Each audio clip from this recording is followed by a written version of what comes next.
General Motors' aging Lambda platform utility vehicles, which include the Buick Enclave, Chevrolet Traverse, GMC Acadia, and the now dead Saturn Outlook, have always been practical as big, three-row crossovers. Their extra-large dimensions, though, positioned them a bit too close to full-size SUVs for the tastes of those who might prefer, say, the Toyota Highlander.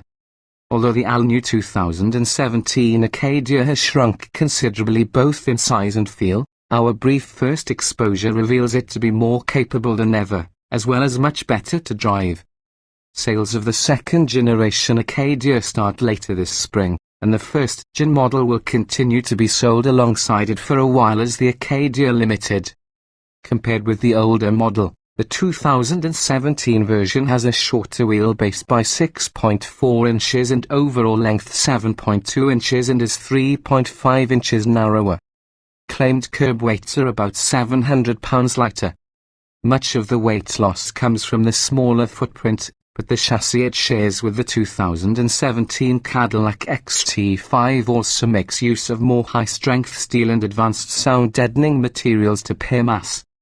Lighter is always better. We'll confirm the true result of the Acadia's diet once we get an example on our scales, but we can say the new version felt significantly smaller and more composed on our initial drive through the congested traffic of Washington, D.C., and over undulating country roads in neighboring Virginia.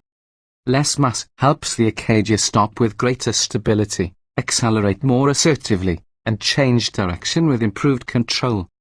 Overall ride quality is good, even on the optional 20-inch wheels. 18s are standard, while road and wind noise are minimal.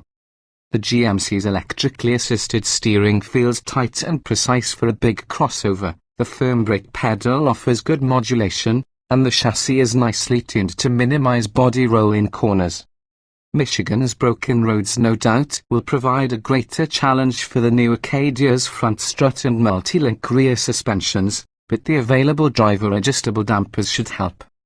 A $1,200 option on higher trim levels, they work via a new terrain selector dial on the console, which adjusts the steering effort, throttle response, transmission shift points, and drivetrain settings for various on- and off-road modes. We didn't get to experience any serious mudding on our route, but the selector also adjusts the new all-terrain model's active twin-clutch all-wheel drive system, which can distribute power to the rear wheel with the most grip for improved traction on slippery surfaces. GMC expects the Acadia's optional 310 horsepower 3.6-litre V6 $1,095 on SLE and SLT, standard on all-terrain and Denali trims to be the volume engine, but the newfound lightness also allows a 2.5-litre four-cylinder to serve as the ute space power plant for the first time. Both engines are backed by 6-speed automatic transmissions and are available with all-wheel drive for $2,000 extra. The V6 also can tow up to 4,000 pounds.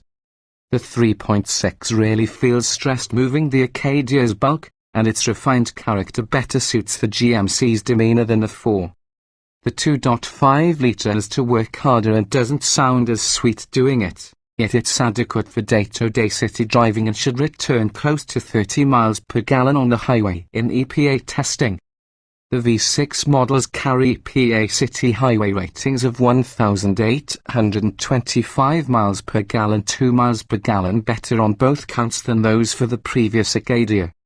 Acceleration should also benefit from the weight loss, with V6 examples likely hitting 60 miles per hour in a high 6-second range and 4-cylinder models closer to 9 seconds.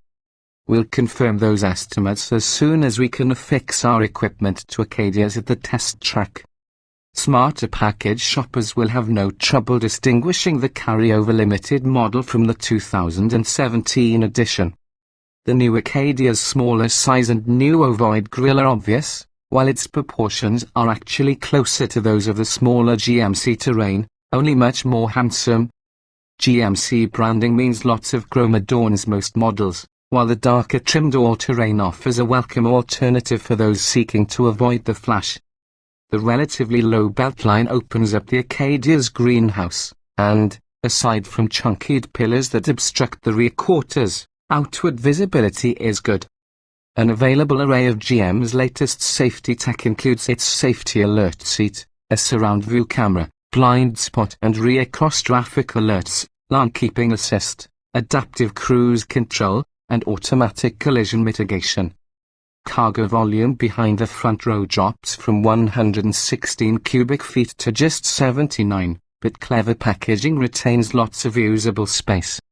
The second and third row seats both fold flat with little fuss, and there are 2 underfloor storage bins for smaller items. Second row captain's chairs are available in place of the standard bench seat, and they both recline and slide for maximum versatility.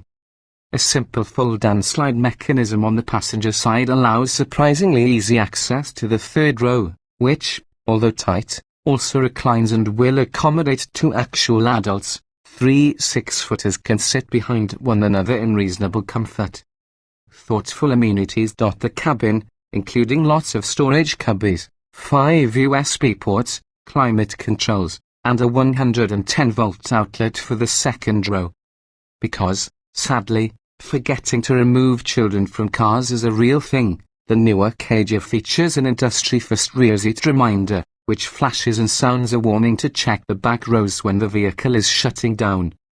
It activates a warning only if the rear doors were opened within 10 minutes of the vehicle being started. It can be turned off. Smarter technology. The purposeful yet classy interior design incorporates numerous soft touch points. The brushed aluminum trim really is aluminium, and Denali models are dressed up with rollwood inserts.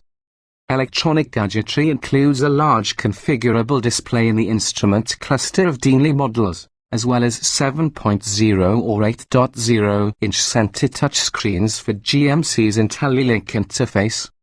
The latter includes standard on-staff or GLTE connectivity with a Wi-Fi hotspot, as well as Apple CarPlay and Android Auto interfaces.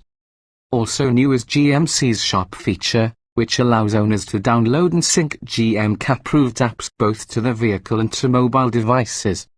Acadia pricing starts at $29,995 for the front-wheel drive SL model, but you'll have to spend at least $33,375 for the SLE to get the optional all-wheel drive. All versions come well equipped and get progressively more luxurious up to the $46,240 Denali, which includes the V6, additional chrome pieces, specific 6-spoke wheels, the aforementioned wood trim, and the potential to push the sticker beyond $50,000 with options. The subdued-looking all-terrain starts at $40,040 with standard all-wheel drive and V6 power. Along with the upgraded drivetrain and darker trim, it also features its own wheel design and seat detailing.